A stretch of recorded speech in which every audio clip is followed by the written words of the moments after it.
तु अघवीर्यं करवावहै तेजस्विनावधीतमस्तु मा विद्विषावहै। ॐ शान्ति शान्ति शान्तिः। गुरुर्ब्रह्मा गुरुर्विष्णुः गुरुर्देवो महेश्वरः गुरुः साक्षात् परं ब्रह्म तस्मै गुरवे नमः। समस्तजनकल्याणे निरतं करुणामयं नमामि चिन्मयं देवं सद्गुरुं ब्रह्मविद्वरम्। श्री ॐ पार्थाय प्रतिबोधितां भगवता नारायणेन स्वयं व्यासेन ग्रथितां पुराणं मध्ये महाभारतम् अद्वैतामृतवर्षिणीं भगवतीम् अष्टादशाध्यायिनीम् अम्ब त्वामनुसन्ददामि भगवद्गीते भगवद्वेषिणीम् नमोस्तुते व्यासविशालबुद्धे लारविन्दाय तपस्रनेत्र येन त्वया भारततैलपूर्णः प्रज्वालितो ज्ञानमयं प्रदीपः प्रपन्नपारिजाताय पुत्रवेत्रैकपाणये ज्ञानमुद्राय कृष्णाय गीतां प्रददुते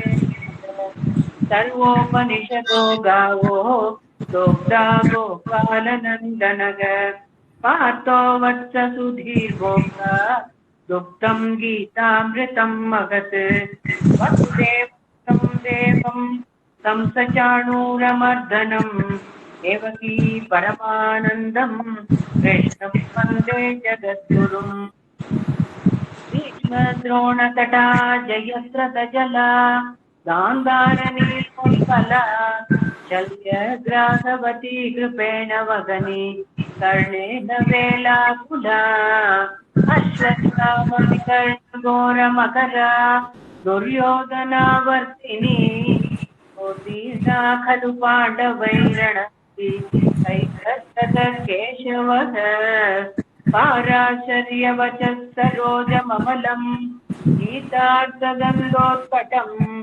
नानाज्ञानककेचरम् हरिकथा सम्बोधनाबोधितम् लोके सज्जन षट्पदैर्रहरहः जेदीयमानम् मुदा पुण्यात् भारतपङ्कजम् हरिमल प्रध्वंसिनः श्रेयसे मूकं करोति वाचालम् पङ्गुं लङ्घयते गिरिम् यत्कृपातमकं वन्दे परमानन्दमाधवम् यं ब्रह्मा वरुणेन्द्ररुद्रमरुतः तुन्वन्ति दिव्यैस्तवैः वेदैः साङ्गपदक्रमोपनिषदैः गायन्ति यं सामगाः ज्ञानावस्थितस्तद्गतेन मनसा पश्यन्ति यं योगिनः यस्यान्तं न विदुर्सुरासुरगणाः देवाय तस्मै नमः सर्वधर्मान् परित्यज्य मामेकं शरणं व्रज अहं त्वा सर्वपापेभ्यः मोक्षयिष्यामि मा शुचः। हरि ओम्। Thank you, Shri. So, we will welcome Srimati Asha Sagaraj. He will be giving us a detailed summary of Chapter 9, which we have completed last week. Now, she told me this morning that there are many, many important critical points in this chapter, and she said it will be difficult for her to cover everything in one session. So I have requested her, and she has agreed that there will be one more session on next coming Tuesday, day after tomorrow, again same time in Google Meet. So I request everybody to participate in that session also, so that we get the full benefit of Chapter 9. So I have now asked Srimati Asha Tyagarajan to take that.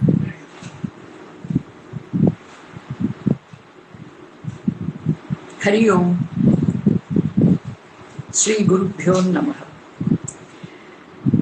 சாஸ்திரம் படிக்கிறது நம்மளுடைய வாழ்க்கையில அதை நடைமுறையில அதை பிராக்டிக்கலா நம்ம அனுபவிக்கணும்.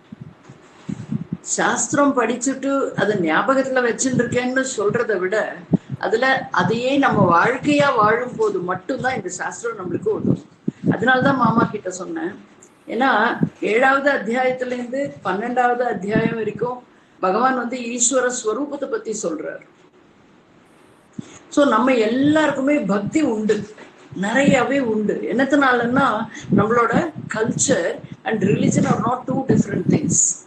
அவர் scriptures and religion are also not two different things. எல்லாமே எப்படி இருக்குன்னா எல்லாமே ஒன்னா கலந்துதான் இருக்கு. ஸோ நம்மளுக்கு இந்த ஸ்கிரிப்சுரல் நாலேஜ் வேணும்னா there should be some religious practices we should be following. நம்ம எல்லாருக்குமே அது நல்லா தெரியும். குழந்தையா இருக்கிறதுலேருந்து நம்ம கிட்ட வீட்டுல என்ன சொல்லி கொடுப்பான்னா பகவானை நினைச்சிட்டு தான் எல்லாத்தையுமே நம்ம ஆரம்பிப்போம். எழுதுறதுக்கு முன்னாடியே என்ன பண்ணுவோம், நான் பிள்ளையார் சுழி போட்டுட்டு எழுதுன்னு சொல்லி கொடுப்பான். எதனாலன்னா நம்மளுக்கு அப்பதான் விக்னங்கள் எதுவும் இல்லாமல் இந்த படிப்புகள் படிக்கப்பட முடியும். மேபி லோகத்துல இருக்கக்கூடிய ஆப்ஜெக்டிவ் சயின்சஸ் ஸ்கூல்ல போய் அதுதானே படிப்போம் சின்ன குழந்தையில இருந்து. அதுக்கப்புறமா ஒரு லெவல் நம்மளுக்கு கொஞ்சம் வயசார போகுது, மீன்ஸ் ஒரு பால பருவம் ஆர் யூத் அப்படின்னு வரும்போது அதே பேரண்ட்ஸ் நம்மளை எப்படி கைட் பண்றா அப்படின்னா பகவான் கிட்ட போய் எல்லாத்தையும் வச்சு நமஸ்காரம் பண்ணிட்டு பரீட்சை எடுத்துட்டு போங்கிறான். அடுத்த ஸ்டேஜ்ல நம்ம உத்தியோகத்துக்கு போய் சம்பாதிக்கிற போது என்ன சொல்றான்னா சம்பளம் வந்த உடனே பகவான்கிட்ட கொண்டு போய் அப்ளிகேஷனை பகவான்கிட்ட போய் என்ன சொல்றது, ஜாயின் பண்றதுக்கு ஒரு லெட்டர் அனுப்புவாளே அந்த லெட்டரையும் கொண்டு போய் பகவான் கிட்ட போய், இப்படி பல விதத்துல பகவான மையமா வச்சுதான் நம்மளுடைய வாழ்க்கையில எல்லாமே நடக்கிற மாதிரி பண்ணி சொல்லி வச்சிருக்கான். அப்போவெல்லாம் நம்ம பிராக்டிஸ் பண்றது எதுவுமே நம்ம அர்த்தத்தை சரியானபடி விசாரிச்சு தெரிஞ்சுக்க மாட்டோம். நம்ம எது கேட்டாலும் சொன்னா கேட்டுக்கோ, பெரியவாள்லாம் அதான் பண்ணிருக்கா, நம்மளும் அதான் பண்ணணும்னு சொல்லிடுவோம். நம்மளும் அதை ஓகேம்போம். we will never raise our voice. என்னத்தினாலன்னா இதுல ஏதோ ஒரு நன்மை இருக்கிறதுனாலதான் பெரியவா நம்ம கிட்ட சொல்றாங்கிற பவ்யம் இருந்தது அந்த காலத்துல. சோ என்ன ஆச்சுன்னா ஈஸ்வரன் மேல நமக்கு அது என்னன்னே புரிஞ்சுக்காத போது கூட பக்தி இருந்தது. இது பிள்ளையார் அப்படின்னா எஸ் அப்படின்னு சாஷ்டாங்கமா நமஸ்காரம் தோப்புக்கரணம். அடுத்தாப்புல இது முருகன் அப்படின்னாக்க உடனே அன்பனுக்கு அன்பனேனி வா சண்முகா அப்படின்னு கூப்பிடுறோம். சரஸ்வதிக்கு சரஸ்வதி நமஸ்துபியம்ங்கிறோம். மகாலட்சுமிக்கு இப்படி ஒவ்வொரு தெய்வத்துக்கும் நம்மளுக்கு ஒரு குட்டி குட்டி ஸ்லோகம் சொல்லி கொடுத்து அதுல நம்ம பகவானை பார்க்க வச்சா. அந்த மாதிரி இருந்த பழக்க வழக்கங்கள்ல நம்ம சௌரியமா வந்ததுனால we never had any inhibitions. நம்மளுக்கு இந்த தெய்வம்னாலே என்னன்னு தெரியாது, ஆனா கூட நம்ம இதை கும்பிடுறோமே, எதுக்காக இதுகிட்ட போய் நம்ம நமஸ்காரம் பண்றோம், நம்ம கேட்டதே கிடையாது. we'll be very happy when our parents or grandparents take us to the temple. ஏன் அப்படின்னா அங்க போனா சாமியை பார்க்கலாம், அங்க போனா பிரசாதம் கிடைக்கும். சின்ன சின்ன விஷயங்கள் தான், ஆனா அதுக்குள்ள எவ்வளவு விஷயங்கள் நம்மளுடைய வாழ்க்கை முறையாக பழக்கமாக கொண்டு வரதுக்கு இருந்ததுன்னு பார்க்கணும். இப்ப சாஸ்திரமும் நம்மளுக்கு அதைத்தான் சொல்றது. உன்னுடைய செயல்களை ஈஸ்வர அர்ப்பணமாக செய். நம்மளுக்கு கவலையே இல்லை, கஷ்டமே இல்லை. Because everything we were doing as God centered activity சின்ன குழந்தையில இருந்து. சோ இப்படி படிப்படியாக நமக்கு பழக்கமான ஒன்றைத்தான் இப்போ இந்த 7ல இருந்து 12ங்கிற 6 அத்தியாயங்கள்ல சொல்றேன். இதோட இன்னொரு சிக்னிபிகன்ஸ் சாஸ்திர ரீதியில இதோட சிக்னிபிகன்ஸ் பார்க்கணும்னாக்க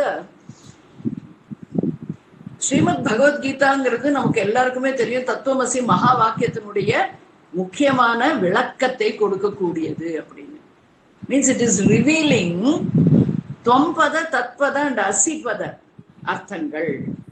என்ன மாதிரியான அர்த்தம்னா எந்த மாதிரியான அர்த்தத்தை சொன்னால் நம்மால் அதை வெகு சுலபமாக பிராக்டிஸ் பண்ண முடியுமோ, சாதனா பண்ண முடியுமோ அப்படி சொல்லி கொடுத்துருக்காரு. முதல் 6 அத்தியாயங்கள்ல தொம்பத வாச்சியார்த்தம் அண்ட் லட்சியார்த்தம். So what is வாச்சியார்த்தம்? வாச்சியார்த்தம் is that by which it is indicating this body mind sense complex. So we understand இந்த ஸ்தூல சூக்ஷ்ம காரண சரீரங்களால் ஆகி இருக்கக்கூடிய இந்த காம்ப்ளெக்ஸ்னா அசம்பிளேஜ்னு சொல்லுவாங்க. தயானந்த் சுவாமிஜி அதை அசம்பிளேஜ் அப்படிம்பாரு. ஸோ அந்த அசம்பிளேஜ் இஸ் துவம்பத வாச்சியார்த்தம். தத்துவமசியில இந்த துவம்பதம் நடுவுல இருந்தாலும் அதை முதல்ல பகவத்கீதையில எடுத்து சொல்றாரு. என்னத்தினாலன்னா அந்த துவம் அப்படிங்கிற பதம் ஒவ்வொரு இண்டிவிஜுவலையும் குறிக்கிற பதம்னு தெரியும் நம்மளுக்கு. சிம்பிள் சான்ஸ்கிரிட் வேர்டு அது துவம் அப்படிங்கிறது. ஸோ இந்த துவம் is indicating this personality, the individuality. So this Tvamppada Vatsyartham is directly guiding us towards Vatsyartham na word meaning, literal meaning. So இந்த வாட்சியார்த்தம் நம்ம எங்க கொண்டு போறதுன்னா இந்த ஸ்தூலத்தை பத்தி தெரிஞ்சுக்க, சூக்ஷ்மத்தை பத்தி தெரிஞ்சுக்க, காரணத்தை பத்தி தெளிவாக தெரிந்து கொள்ள. ஸோ அதெல்லாம் சொல்ல, அதோடு கூட துவம்பதத்தினுடைய லட்சியார்த்தத்தையும் பகவான் நம்மளுக்கு விரிவாக சொன்னார். துவம்பதத்தினுடைய லட்சியார்த்தம் என்னன்னா, துவம்பதத்தினுடைய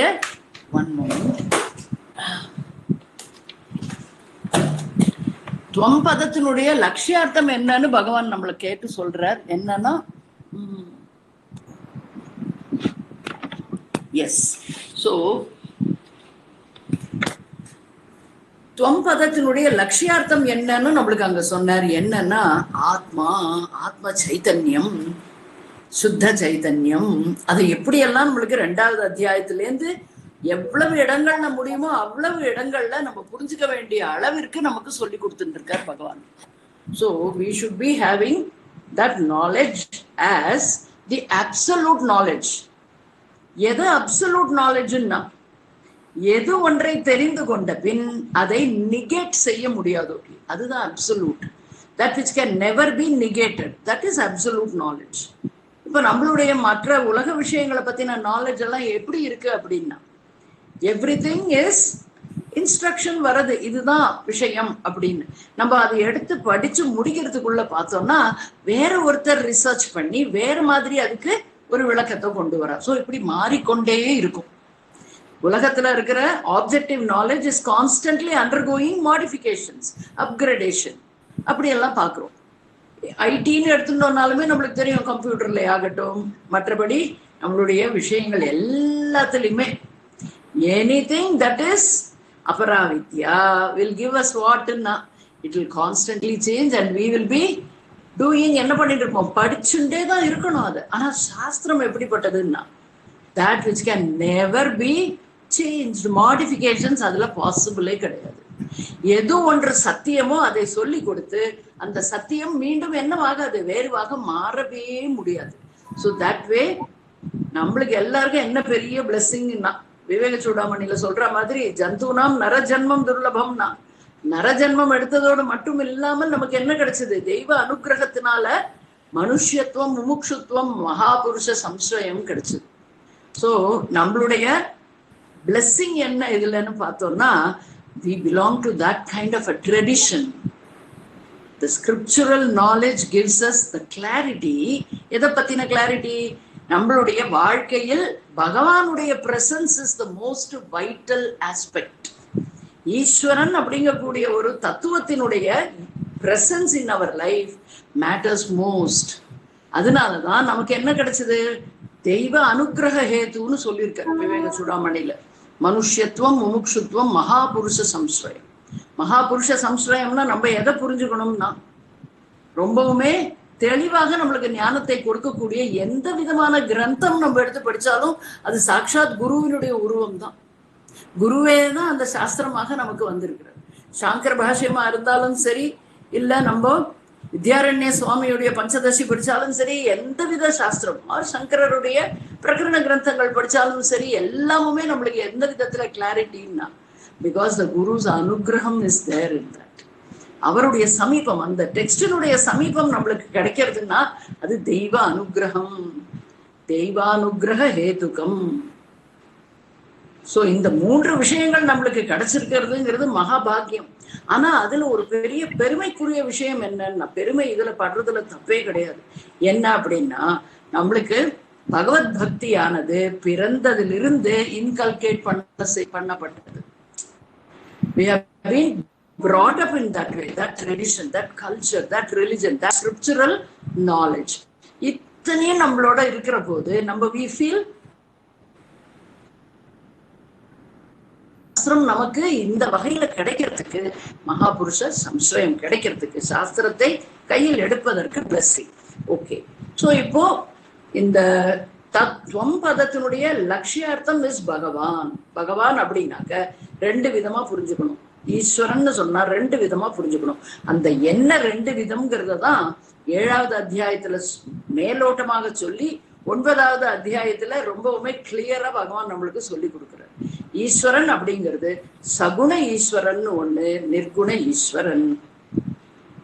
சகுண பகவானானது சகுணமாக இருக்கும் போது என்ன, நிர்குணம்னா என்ன, அதெல்லாம் நம்ம 7வது அத்தியாயத்துல நிறைய படிச்சிருக்கோம். இருந்தாலும் 9வது அத்தியாயம் படிக்கும் போது ரொம்ப ஆனந்தமா இருக்கும். ஏன்னா ஏற்கனவே you are familiar with the 7th chapter teaching, which is the பீஜம் for this 9th also. இந்த இடத்துல நம்ம முக்கியமா பார்க்க வேண்டியது துவம்பத வாட்சியார்த்த லட்சியார்த்தம். ஆத்மஸ்வரூபம் தான் லட்சியார்த்தம்னு நம்ம அங்க புரிஞ்சுக்கிறோம். லட்சியார்த்தம் அப்படின்னா the implied meaning. துவம்ங்கிற பதத்துக்கு ரெண்டு விதமா நம்ம பார்க்கலாம். From the standpoint of the body, it is அனாத்மா, ஜடமாக இருக்கிற இந்த மாயாவினுடைய பஞ்ச பூதங்களிலிருந்து வந்தது. அதே போல ஆத்ம சைத்தன்யம் என்னன்னா எந்த ஒன்று இல்லாமல் எது ஒன்றுமே இருப்பதாக புரிந்து கொள்ள முடியாதோ, இருக்கவும் முடியாதோ. That which is the cause for everything to be in existence. இருப்புத்தன்மையோடு கூடியதாக நம்ம எல்லாரும் நம்மளை சுத்தி இருக்கிற எல்லாமுமே என்னன்னா இருக்கிறது. அந்த இருப்புத்தன்மையாக இருந்து அதே சமயத்தில் சேதனத்தையும் கொடுக்கக்கூடியது எதுன்னா that which can never be negated.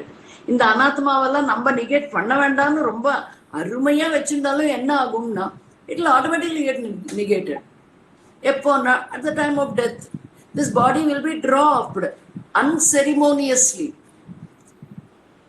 இந்த சரீரம் தொப்புனு கீழே போடப்பட்டு அந்த ஜீவன் என்ன பண்றது, இன்னொரு சரீரத்தை தேடிக்கொண்டு போய் விடுகிறது.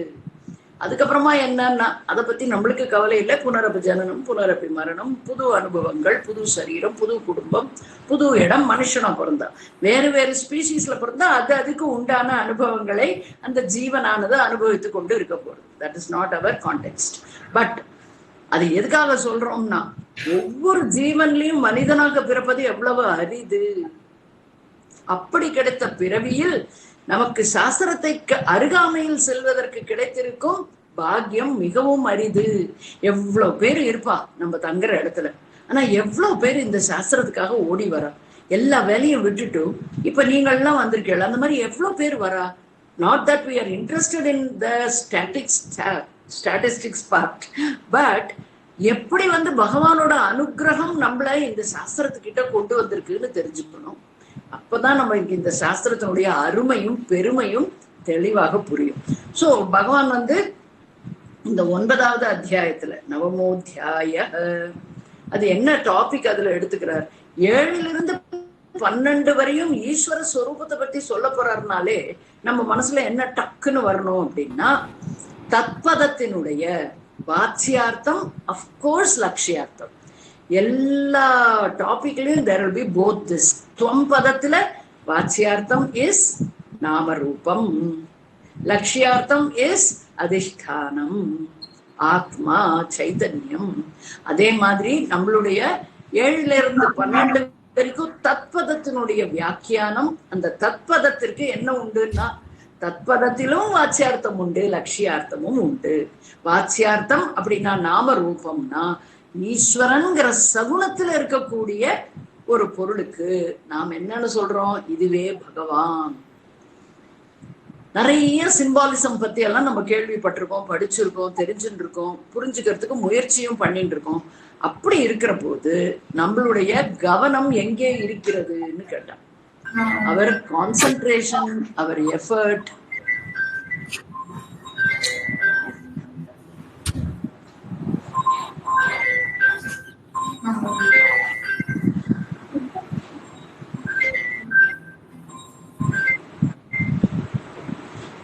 சோ நம்மளுடைய எஃபர்ட் அண்ட் கான்சென்ட்ரேஷன் எதுல இருக்கணும்னா வாட்சியார்த்தத்தினுடைய அர்த்தத்தை தெரிந்து கொள்வதனுடைய பர்பஸ் என்னன்னு புரிஞ்சுக்கணும். Why is Bhagavan teaching us the details about Vachyartham? The word meaning, the literal meaning, Nama Rupam அப்படின்னா, because நம்ம எல்லாருக்குமே எது ரொம்பவுமே பிடித்ததாக இருக்குன்னா நாம ரூபம் தான். எல்லாருக்கும் ஆத்மனஸ்து காமாயன்னா, பட் அந்த ஆத்மானா என்னன்னு நம்ம நினைச்சுக்கிறோம்னா இந்த body mind sense complex. We are not going that way. So என்ன ஆயிடுது, பகவான் துவம்பத வாச்சியார்த்தத்தையும் சொல்லி லட்சியார்த்தத்தையும் நம்மளுக்கு விளக்கினார். அதே போல ஈஸ்வரன் சொன்னோம்னா நம்மளுக்கு உடனே எது ஞாபகம் வரும்? We don't think of that ஆத்ம சைத்தன்யம், நிர்குணம், நிராகாரம், இதெல்லாம் நம்மளுக்கு வருதில்லை. எது ஞாபகத்துக்கு வருது? சகுணம். நம்ம வீட்டுல சுவாமி பூஜையில வச்சிருக்கிற விக்கிரகமாகட்டும், படமாகட்டும், எல்லா சித்திரப்படம் எதுவா இருந்தாலும் அதுதான் நம்ம கண்ணு முன்னால வரும். மனக்கண்ணுல இம்மீடியட்டா நம்ம கண்ணை முடிந்து ஈஸ்வரான்னு சொல்லும் போது அவர்களுடைய இஷ்ட தெய்வம் தான் மனசுல வரும். அந்த இஷ்ட தெய்வம் எப்படிப்பட்டதுன்னா, எப்படி இந்த மனித உருவமானது கண்ணு, காது, மூக்கு, மெய், வாய் எல்லாம் இருக்கோ, கால்கள், கைகள், தலை, கழுத்து, இடுப்பு, வயிறு எல்லாம் இருக்கோ, அதே போல. ஏன்னா மனிதனுக்கு தன்னோடு தெரிந்தவற்றை தான் சரியான முறையில புரிஞ்சுக்க முடியும்னு வியாச பகவான் அந்த காலத்திலே தெரிஞ்சுட்டு ஈஸ்வரனை மனித ரூபத்துல இருக்கிற ஒரு தேவதையாக படைத்தார். அதுக்கு சிம்பாலிக்கா பல விஷயங்களையும் அதோட அமைத்து அதுக்கு ஒரு தேவதைக்கு ஒவ்வொரு பெயர், ஒரு டியூட்டி, போர்ட்போலியோ எல்லாம் கொடுக்கப்பட்டது. சோ தத்வதத்தினுடைய வாச்சியார்த்தத்துல ஈஸ்வரனை சகுணமாக புரிந்து கொள்கிறோம். அதே ஈஸ்வரனை தத்வதத்தின் லட்சியார்த்தத்தில் நாம ரூப ரஹித அப்படின்னா நாம ரூபங்கள் இல்லாத எசென்சியல் நேச்சர்னு புரிஞ்சுக்கிறோம். The essence of every created being and also the Ishwara is this ஆத்ம சைத்தன்யம். இதுதான் நம்மளுக்கு புரிய வச்சிருக்கோம். ஸோ 2வது 3வது அத்தியாயம்லாம் நிறைய அதுல படிச்சிருக்கோம். இப்போ என்ன பண்றாரு 9வது அத்தியாயத்துல? he is going to first appreciate this beautiful knowledge. எப்படி அப்ரிஷியேட் பண்றார் பார்க்கலாம். ஸோ பகவான் is going to tell us இந்த அத்தியாயத்தினுடைய பெயரே அதுக்கு ஒரு சிகரமாக இருக்கு. என்னன்னா ராஜவித்யா ராஜகுஹ்ய யோகோ நாம யோக. இதுதான் அந்த அத்தியாயத்தினுடைய நாமம். அதுல எப்படி ஆரம்பிக்கிறார்? ஸ்ரீ பகவான் உவாச்சன்னு ஆரம்பிக்கிற போதுன்னா, இப்படிப்பட்ட இந்த ஞானமானது குஹ்யதமம், ரகசியங்களிலுமே மிக உயர்வான ரகசியம்ங்கிற. அதனாலதான் 2வது ஸ்லோகத்துல ராஜவித்யா அப்படிங்கிற. ராஜவித்யானா என்ன? ராஜவித்யானா that which has got nothing beyond that. The knowledge of this alone is the supreme knowledge. அதே போல ராஜகுஹ்யம் அப்படிங்கிற. குஹ்யம்னா ரகசியம், அதுதான் குஹ்யதமம் அப்படின்னா there cannot be anything greater secret than this knowledge அப்படின்னு அர்த்தம். ராஜகுஹ்யம் அப்படின்னாலும் this is the superior secret knowledge. சீக்ரெட்டுங்கிறதுக்கு குஹ்யம்ங்கிறதுக்கு 2 விதமான அர்த்தம் புரிஞ்சுக்கலாம். ஒண்ணு யாருக்குமே தெரியக்கூடாது, அதனால உனக்கு மாத்திரம் சொல்றேன் அப்படின்னு நம்ம சொல்லக்கூடிய ஒரு ரகசியம். That is ரகசியம் is secret. இது லிட்டரல் மீனிங். இம்ப்ளைடு மீனிங் என்னன்னா, எவ்வளவு முறை கேட்டாலும் புரிந்தார் போல் தோன்றினாலும் எது ஒன்று உண்மையில் புரிந்து கொள்ள முடியாத புதிராக தோன்றுகிறதோ அதுக்கு பேரு ரகசியம்தான்.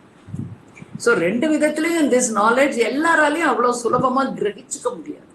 Intellectually we can understand this because all of us have exposure to so many other sciences. அதனால இதையும் நம்ம எப்படி பார்க்கிறோம்னா, this is also another Vedanta is another science. So I can study this. I have done PhD in this, that, everything. So this is also very simple and easy to me. அப்படிங்கிற approach தான் நம்மளுக்கு பிரமாதமா இருக்கும் ஆரம்ப நிலையில. போக போக தான் தெரியும், though this is the most simplest of knowledge.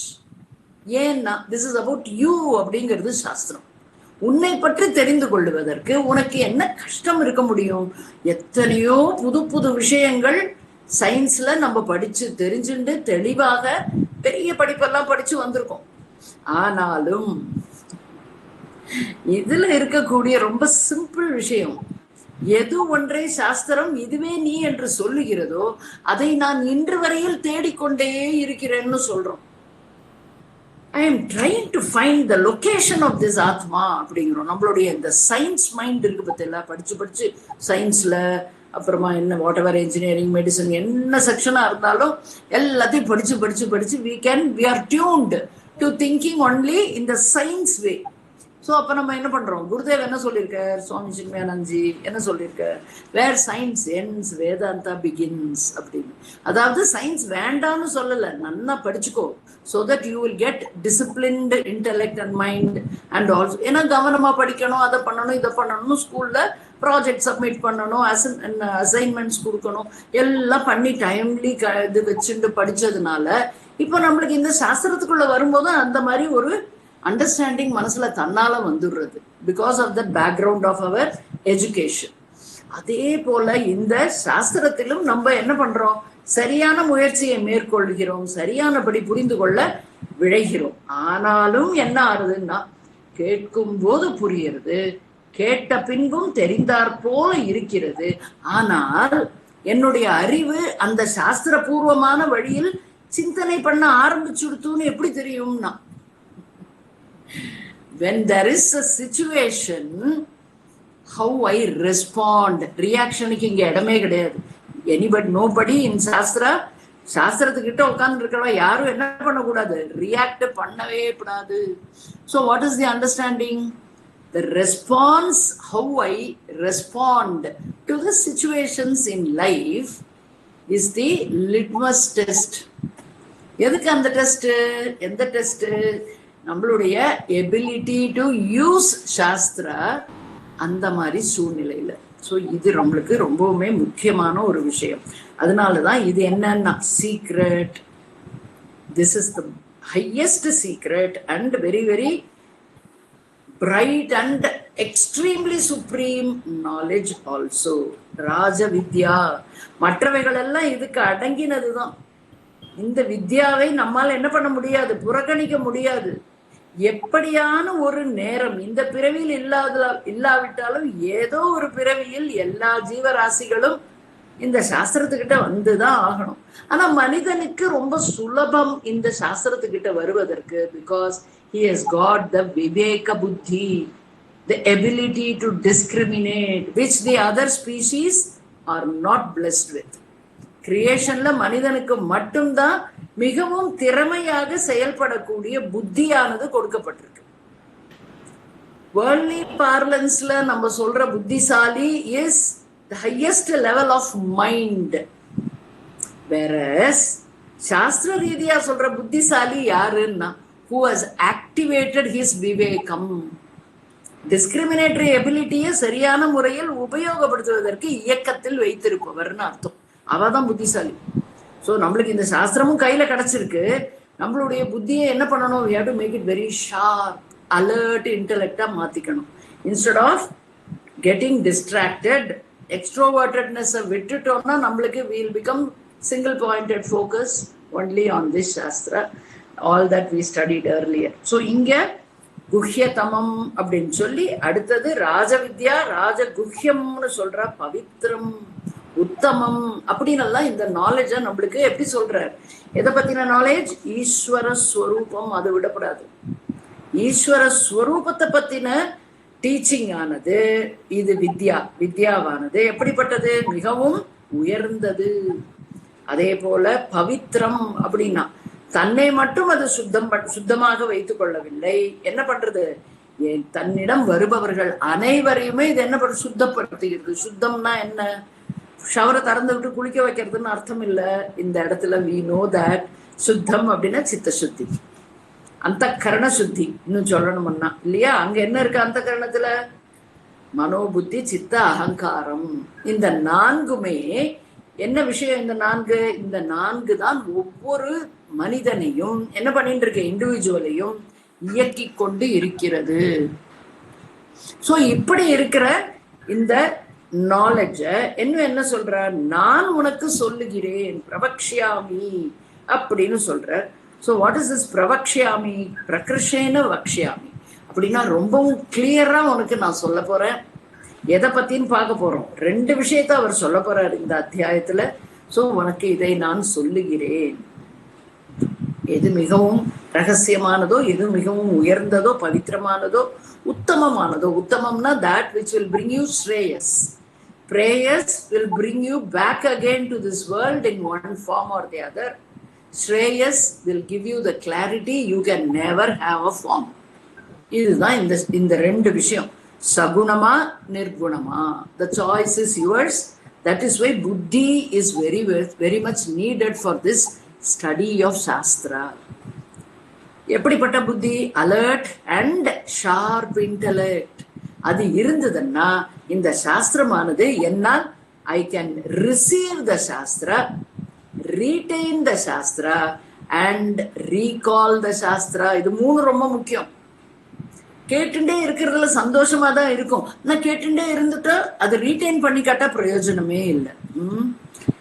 Retain பண்ணிட்டா மாத்திரம் போராது. when I need it I must be able to recall it.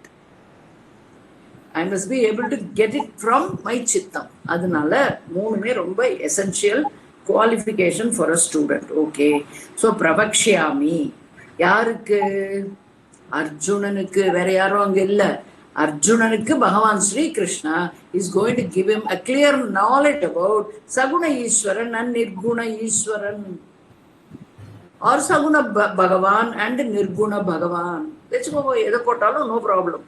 தென் இங்க என்னன்னா இந்த ரெண்டையும் கொடுக்க போறேன்னு சொல்றவர் இது ரெண்டுலயும் ரகசியம் அண்ட் உத்தமமான நாலேஜ்னு சொல்லிட்டு he is then telling இந்த ஒரு அத்தியாயத்தினுடைய விசேஷம் என்னன்னு பார்த்தோம்னா இதுல அர்ஜுன உவாச்சவை வராது. Arjuna is spellbound by Bhagavan's teachings. He does not raise any doubt. பகவான் எவ்வளவு தூரம் அதை விளக்கி இருந்தால் அந்த இடத்தில் சந்தேகமே எழாத அளவுக்கு பகவான் இந்த சாஸ்திரத்தை அர்ஜுனனுக்கு சொல்லி இருப்பார் பாருங்க. Arjunan is just merely listening to Bhagavan. That is the most essential qualification of a student. அதையும் நம்ம புரிஞ்சுக்கணும். எப்பவுமே எங்களுக்கு நாங்க அந்த வேதாந்தா கோர்ஸ் பண்ற போது சுவாமி தேஜமாயனந்தா எங்களுக்கு சொன்ன ஒரு instruction, I know as students you will get infinite number of doubts in the Shastras because படிக்க ஆரம்பிச்சிருக்கீங்க நீங்கள்லாம். ஆனா அந்தந்த சந்தேகங்களை உங்களுடைய நோட் புக்ல எழுதிண்டே வச்சுக்கோங்க. Don't bring it out. Write and keep it in your notebook. As you progress in your spiritual maturity, உன்னால் ஒவ்வொரு டெக்ஸ்ட்லயும் உனக்கு உன்னுடைய கேள்விகள் சந்தேகங்களுக்கு பதில் கிடைத்து கொண்டே இருக்கும். அலர்ட்டாக இருக்கணும் அப்படின்னு சொல்லி கொடுத்தார். And we understood how true it is. First of all எங்களுக்கு சந்தேகம் வர மாதிரியே டீச்சர் சொல்லி கொடுக்கல. அதையும் விட உத்தமமானது என்னன்னா நம்ம குருஜி சொன்ன மாதிரி we were able to get the responses for our doubts very fast and quick. Okay, so இத யாருக்கு சொல்றார்? அர்ஜுனனுக்கு. எதனால அர்ஜுனனுக்கு சொல்றார்? இத பஞ்ச பாண்டவர்கள் இருக்காளே அதெல்லாம் விட்டுட்டு அர்ஜுனனுக்கு எதனால சொல்றார்? அவரே அத முதல் ஸ்லோகத்துல முதல் லைன்ல சொல்றார், அனசூயவே தே. You are அனசூயவே. அனசூயவேனாலே நம்மளுக்கு தெரியும் என்னன்னா அசூயா. அன்னு பிளஸ் அசூயா, அனசூயா. அசூயை அப்படிங்கிறது தமிழ் வார்த்தையுடைய அர்த்தத்தை பார்த்தோம்னா பொறாமைன்றதுதான் ஜென்ரலா உலகத்துல பேசப்படுற அர்த்தம் தமிழ்ல. ஆனா நம்ம படிக்கிறது சம்ஸ்கிருதத்துல. அதனால இந்த அனசூயானா என்னன்னு பார்க்கணும். சோ அசூயா அப்படின்னா என்ன விஷயம்? நாட் பொறாமை. சம்ஸ்கிருத அசூயா இஸ் நாட் பொறாமை. சம்ஸ்கிருத அசூயா is finding fault, always having a critical approach to anything and everything. More so when studying Shastra. எப்படிப்பட்டது வருதுன்னா அசூயை எப்படி எல்லாம் வெளிப்படுறதுன்னு கேட்டா it is coming out as a critical analysis while listening to Shastra. சாஸ்திரத்தை சிரவணம் பண்ணும் போதே ரொம்ப கிரிட்டிக்கலா சில பேர் சிரவணம் பண்ணுவான்னு சொல்றான். சரி, பகவானுக்கு இது தெரிஞ்சிருக்குன்னா என்ன அர்த்தம்? எல்லா காலத்திலும் கிரிட்டிக்கலா பாக்குறவாங்கிறவா இருந்துட்டு இருந்தா. கிரிட்டிக்ஸ்ன்னு நம்ம பெருமையா சொல்லுவோம். இங்க பகவான் சொல்றார் அது அசூய. என்ன சொல்ற? Critical mind. மனம் எப்படிப்பட்டது? Critical mind. எதுலயுமே ஏதாவது தப்பு இருக்கா, ஏதாவது குத்தம் இருக்கா, ஏதாவது குறை இருக்கா? அத தயானந்த் சுவாமிஜி அதை எப்படி சொல்லுவார்னா, proof reader's mind. Proof reader என்ன பண்ணணும்? He must only find fault. That is what is paid for. அவன் அந்த மிஸ்டேக்கை பிரிண்டிங் எரரை கண்டுபிடிக்கலன்னா அந்த பப்ளிஷிங் ஹவுஸினுடைய பெயரே கெட்டு போயிடும். அதனால they employ such people who are very very vigilant, alert and they have very sharp vision. அதை படிக்கும் போதே அதுல என்ன மிஸ்டேக்குன்னு தெரியும் அவளுக்கு. They will correct it. அந்த மாதிரி இவா என்னன்னா, இவாளால கரெக்ட் பண்ண முடியாது சாஸ்திரத்தை, but they will be very critical while listening to Shastra. And also என்ன பண்ணுவா, to find fault. They will listen only to find fault. இது இப்படி சொல்லியிருக்கு, போன டெக்ஸ்ட்ல அப்படி சொல்லி இருந்தது, இதெல்லாம் ரொம்ப சகஜமா கேட்கலாம். அப்படிப்பட்ட அசூயை இருக்கிறவாள்கிட்ட ஆர் அவளுடைய கவனம் எப்படி இருக்கும்னா, let me test the teacher. தன்னுடைய ஆச்சாரியாவையே என்ன பண்ணணும்னு பாப்பா, டெஸ்ட் பண்ணணும்னு பாப்பா. அதுக்காகவே கிரிட்டிக்கலா கேட்பா. அதாவது நான் வேற இடத்துல கேட்டிருக்கேன், அவ அப்படி சொன்னா, இவ எப்படி சொல்றான்னு பாக்குறேன் அப்படின்னு. இதெல்லாம் நம்மளுக்கு என்னன்னா அசூய குணத்தை வெளிப்படுத்துவது, கிரிட்டிக்கலா பார்க்கிற மனதை உடையவர்கள்னு அர்த்தம். Therefore we have to be extremely careful. Extremely careful னா என்ன, we have to be always alert ன்னு அர்த்தம். அதுதான். ஸோ இந்த இடத்துல ஒரு முதல் 3 ஸ்லோகங்கள்ல பகவான் is giving the beauty of this subject matter. So what is the subject matter? ஈஸ்வர ஸ்வரூபம், ஈஸ்வரனை பற்றிய விளக்கங்கள், ஈஸ்வரனை எப்படி நம்ம புரிஞ்சுக்கணும்னு சொல்லி கொடுக்க போறா. So naturally there will be a topic on பக்தி ஆல்சோ. இன்னும் ஒரு முக்கியமான விஷயம் 7லேருந்து 12 வரைக்கும் என்னன்னா, ஃபர்ஸ்ட் சாப்டர்ல எல்லாம் நம்ம கர்மயோகத்தை படிச்சு கொண்டிருந்தோம். அடுத்து அடிப்படையான பேசிஸ் இஸ் கர்மயோகம் இந்த first 6 chapters. And next 6 chapters ஆன இந்த தத்பதத்தினுடைய விசாரமானது எதன் அடிப்படைன்னா பக்திங்கிற ஸ்டாண்ட் பாயிண்ட்ல இருந்து நம்ம படிக்க போறோம். ஸோ 7வது 8வது எல்லாம் படிச்சிட்டோம். 8வது அத்தியாயம் சற்று வித்தியாசமானதுன்னு படிச்சிருக்கோம். 7வது 9வது 10 11 12 has got one single thread. 8வதும் அந்த த்ரெட் இருக்கு, ஆனால் அது எப்படி சொல்லப்படுகிறதுங்கிறதுல வித்தியாசம். we have seen that already.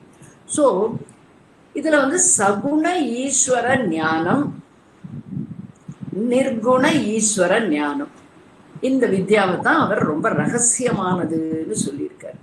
So இந்த சகுண ஈஸ்வர ஞானமானது எப்படி நம்ம 7வது அத்தியாயத்துல படிச்சோம் அப்படின்னா, சகுண ஈஸ்வர ஞானமானது அபராவித்யா அப்படின்னு படிச்சோம். ஓகே, இங்க ராஜ வித்யான்னு 2 விஷயத்தையும் உள்ளடக்கி சொல்லுவது. அங்க படிச்சது அபராவித்யாங்கிற டேர்ம். இட் இண்டிகேட்டட் சகுண ஈஸ்வர ஞானம். அடுத்தது பராவித்யான்னு ஒண்ணு அங்க வந்தது. அந்த பராவித்யாவினுடைய விஷயம் என்னன்னா, தட் இஸ் நிர்குண ஈஸ்வர ஞானம். ஞானம் பிகம்ஸ் விஞ்ஞானம். நிர்குணம்னு வரும்போது அந்த ஞானத்தை விஞ்ஞானம்னு சொல்றோம். சகுணம்னு வரும்போது ஞானத்தை ஞானம்னு சொல்றோம். Okay, the knowledge is termed as ஞானம். ஞானம் is knowing, விஞ்ஞானம் is being. ஈஸ்வரனுடைய லட்சியார்த்தமான ஸ்வரூபத்தை ஆத்ம சைத்தன்யம்னு புரிஞ்சுட்டோம்னா, சத்தர்ஷனத்துல ரமண மகரிஷி சொன்ன மாதிரி ஈச தர்சனம் சுவாத்ம தர்சனம். ஈஸ்வரனுடைய நிஜஸ்வரூபத்தை என்னவா இருக்க முடியும், அது சாட்சாத் சச்சிதானந்த ஸ்வரூபக அப்படின்னு தான் பார்ப்போம். அங்கேயும் நாம ரூபத்தை என்ன பண்ணுவோம், we will resolve. Therefore இங்க என்ன, சோ பகவான் பராவித்யான்னு இங்க சொல்றார். அங்க பராவித்யான்னு சொன்னது நிர்குண ஈஸ்வர ஞானம், அபராவித்யா இஸ் சகுண ஈஸ்வர ஞானம். ஸோ இந்த பர்டிகுலர் சாப்டர்ல பகவான் is going to discuss both this para and apara prakriti. Prakriti is also that which is bringing out the description of these two. So apara prakriti will bring out saguna ishvara description, and para prakriti is describing the nirguna ishvara swarupa. Okay, இதை நம்ம பார்க்க போறோம். So what is that which is nirguna ishvarannu பார்த்தோம்னா, what are the attributes of nirguna ishvaran? என்ன முக்கியமான விஷயம் அதுல, which has no attributes. attributes இருக்க முடியாது. attributesனா குணங்கள், விசேஷங்கள். இப்போ உங்களையும் பக்கத்துல உட்கார்ந்துட்டு இருக்கிறவாளையும் எது வித்தியாசமாக காட்டுகிறதுன்னா அவரவர்களுடைய ட்ரெஸ்ஸிங் சென்ஸ், அவரவர்களுடைய அமைப்பு எல்லாமுமே வித்தியாசமா இருக்கும். ஸோ என்னாச்சு, the physical description as well as the mental structure எல்லாமே வித்தியாசப்படும் இண்டிவிஜுவல் டு இண்டிவிஜுவல். அதே மாதிரி இங்க என்னன்னா தி அட்ரிபியூட்லெஸ், குண விசேஷங்களால் குறிப்பிட்டு காண்பிக்க முடியாத. இப்ப சகுணம்னா we can ஐடென்டிஃபை. பெருமாள்னா எப்படி இருக்கும், திருப்பதியில இருக்கிற ஏழ்மலையான் அப்படின்னு எடுத்துட்டோம்னா அவருக்கு நாமம் போடப்பட்டிருக்கும். இங்க இந்த முகவாய் கட்டையில் என்ன இருக்கும், ஒரு பச்சை கற்பூரத்தினுடைய அடையாளம் இருக்கும். அதே மாதிரி சங்கு சக்கரதாரியா இருப்பார், அவருடைய கிரீட குண்டலம் எல்லாமே அப்படி ஒரு அமைப்பா இருக்கும். சாக்ஷாத் மகாலட்சுமி ஹிருதயத்துல வச்சுருப்பார். இந்த இடத்துல அவருடைய ஸ்ரீவத்சம் இருக்கும். ஸோ இப்படி பல விஷயங்கள் நம்மளுக்கு அவரை நினைச்சோன்னு ஞாபகம் வரும். ஸ்ரீராமரை நினைச்சோம்னா உடனே என்ன ஞாபகம் வரும்னா வில்லு அம்பு, இந்த பக்கம் லக்ஷ்மணன், இந்த பக்கம் சீதாதேவி கீழே அவருடைய பாதார விந்தங்கள்ல சரணம் பண்ணிட்டு சாக்ஷாத் ஆஞ்சநேய மூர்த்தி. அப்படி ஒவ்வொரு தேவதையிலையும் ஒவ்வொரு அடையாள சின்னங்கள் நம்மளால சொல்ல முடியும். ஏன்னா அது சகுணம். நிர்குணம் என்னன்னா அட்ரிபியூட்லெஸ், இப்படியாக எந்த விதமான குறிப்பையும் வைத்து இதுவே இப்படியாக இருக்கும் நல்லா சொல்ல முடியாது. ஆனாலும் நம்மளுடைய மகரிஷிகள் முனிகள் எல்லாரும் என்ன பண்ணா, அந்த வார்த்தைகளால் விவரிக்க முடியாத நிர்குண ஈஸ்வரனை நாம் புரிந்து கொள்ளணும்னுட்டு சில அடையாளங்களை சொல்லியிருக்காங்க. அது என்னன்னு பார்த்தோம்னா நிர்குண பிரம்மத்தினுடைய டிஸ்கிரிப்ஷன், ஆத்ம சைத்தன்யத்தினுடைய சுத்த சைத்தன்யத்தினுடைய டிஸ்கிரிப்ஷன் என்னன்னா that which is attributeless, நிர்குணமானது, குணங்கள் அற்றது, குணங்களால் விவரிக்கப்பட முடியாதது அப்படின்னு சொல்லி. அடுத்தது என்ன, நிர்விகார, that which does not undergo any modification, அவிகாரி அப்படின்னு நம்ம படிச்சிருக்கோம்.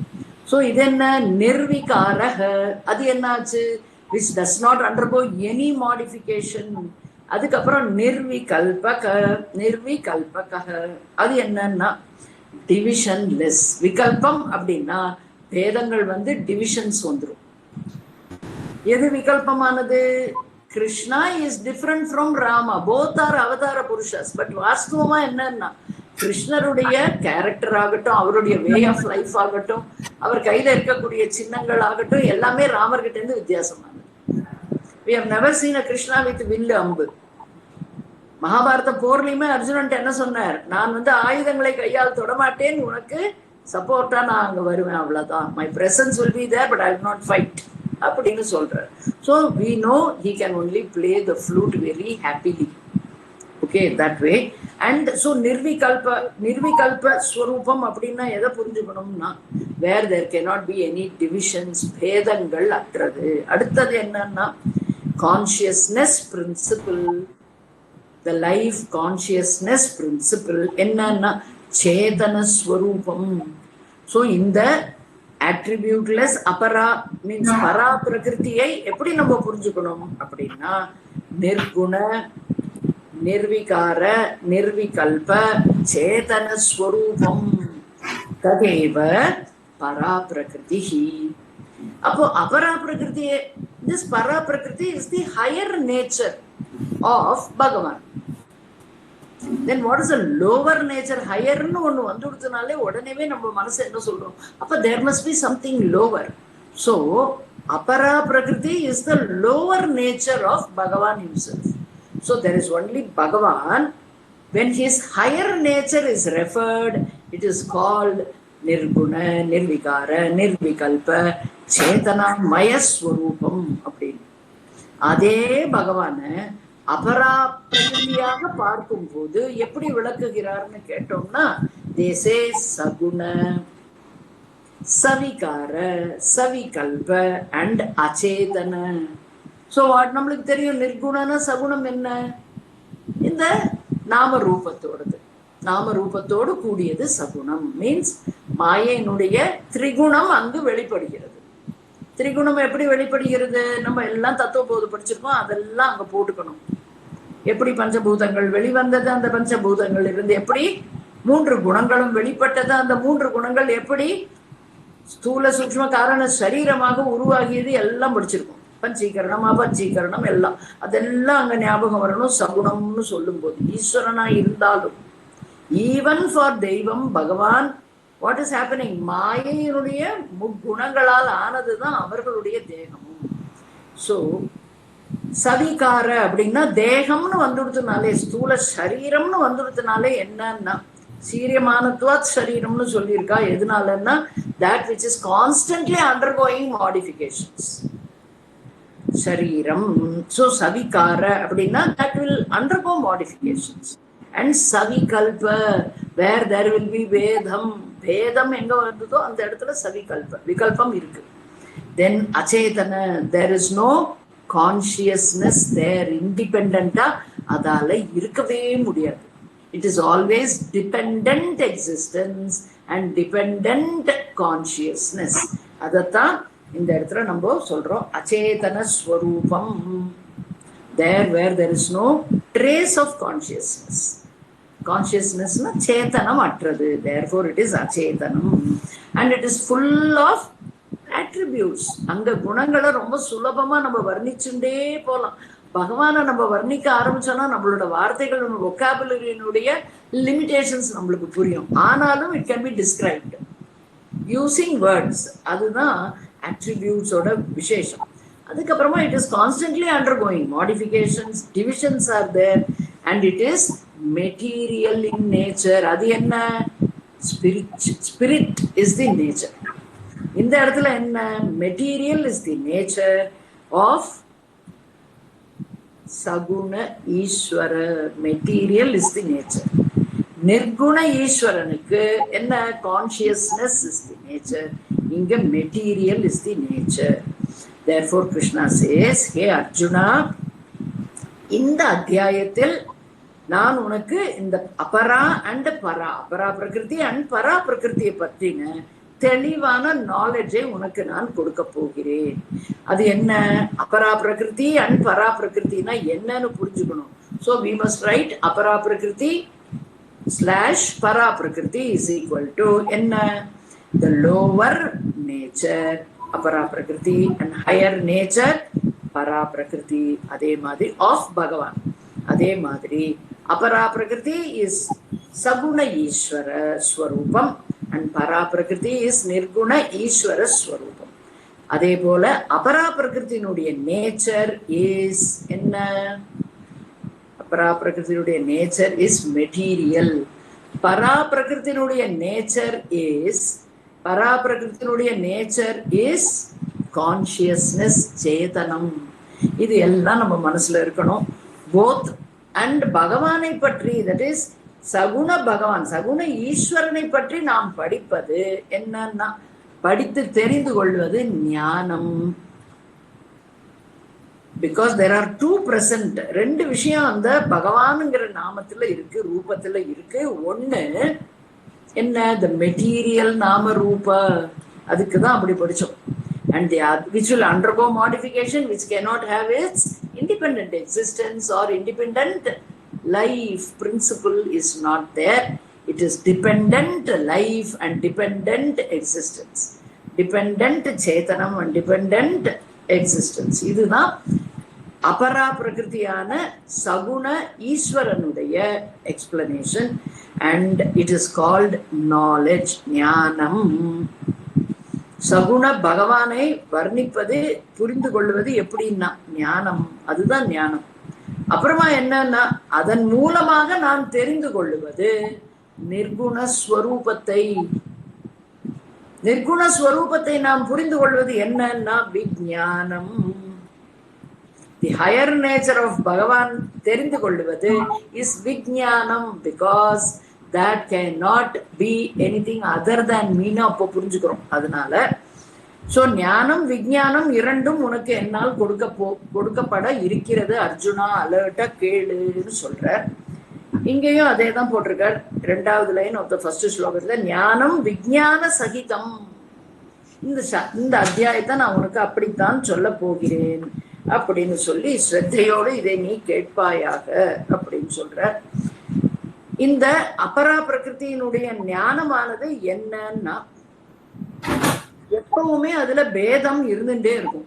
டிஃபரன்ஸ் இருந்துட்டே இருக்கும். When I go to the temple, I look at Bhagavan, I always think he is mighty, he has got enormous power.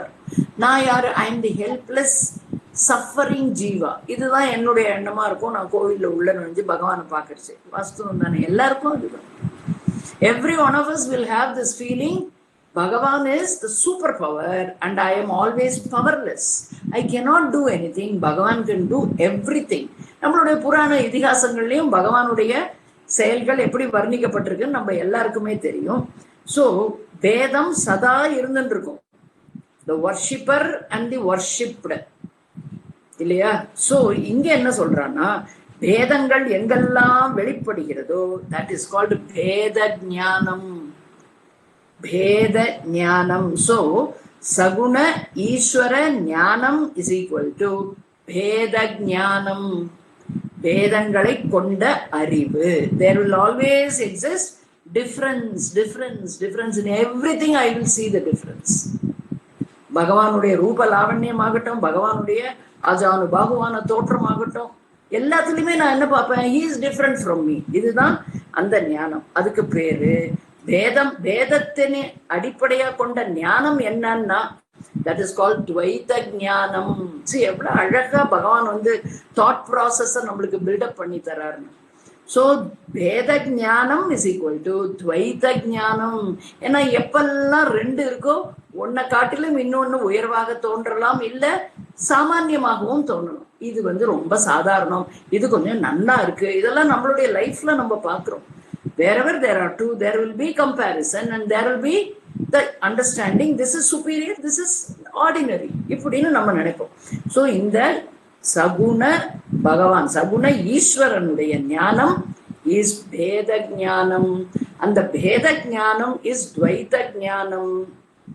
Whereas if a person is interested to study about the higher knowledge, higher aspects of this ஈஸ்வர, நிர்குண ஈஸ்வர ஞானத்தை தேடி போகிற போது அங்க என்ன இருக்கும்னு கேட்டா, there are absolutely no attributes.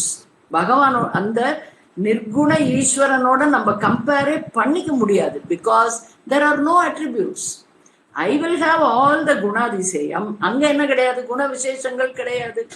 Therefore that is called அபேத ஞானம். அபேத ஞானம், பேதங்கள் அற்ற ஞானம். எவ்வளவு பியூட்டிஃபுல்லா நம்மளால இதை புரிஞ்சுக்க முடியுதுன்னு பாருங்க. அப்படி பேதமே இல்லாதது விஞ்ஞானம். பேதமே இல்லாத ஞானம் இஸ் கால்டு விஞ்ஞானம். விஞ்ஞானம்னா விசேஷன ஞானம், ரொம்ப விசேஷமான ஞானம்னு அதை புரிஞ்சுக்கிறோம். அந்த இடத்துலயே என்ன அபேத ஞானம்னா, பேத ஞானம் இஸ் துவைத ஞானம், அபேத ஞானம் இஸ் அத்வைத ஞானம். See how wonderfully அத்வைத சாஸ்திரத்தை நமக்கு மிகவும் தெளிவாக்குறது இந்த பர்டிகுலர் சாப்டர். அதை நம்ம புரிச்சுக்கணும். So Arjuna, I am going to give you both பேத ஞானம் அண்ட் அபேத ஞானம் அப்படின்னு பகவான் சொல்ற. துவைத அண்ட் அத்வைத ஞானம் ரெண்டுமே உனக்கு இதில் கொடுக்க போறேன். That is why this chapter and all you cannot rush through. You have to take word by word and assimilate it. அப்பதான் நம்மளுக்கு அது உபயோகமா இருக்கும். See, the main purpose of this Shravanam is to get established in the Tatparyam. இந்த அத்தியாயத்துல முக்கியமாக பகவான் நம்மளுக்கு பேத ஞானத்தையும் கொடுக்கிறார், அத்வைத ஞானத்தையும் கொடுக்கிறாருன்னா அதை விட ஆனந்தம் என்ன இருக்க முடியும்? பேதமற்ற ஞானம், துவைத ஞானம், அத்வைத ஞானம் ரெண்டும் நம்மளுக்கு கிடைக்க போகுது. ஸோ துவைத ஞானம் எதுக்கு உதவும்? டிரான்சாக்ஷனல் வேர்ல்டுல we need that பக்தி. துவைதமாக நான் பகவானை பார்க்கறதுங்கிறது முக்கியமான விஷயம் டிரான்சாக்ஷனல் வேர்ல்டுல. But in my true self அந்த நாலேஜ் என்னன்னா அத்வைத ஞானம் வேணும். So we need both.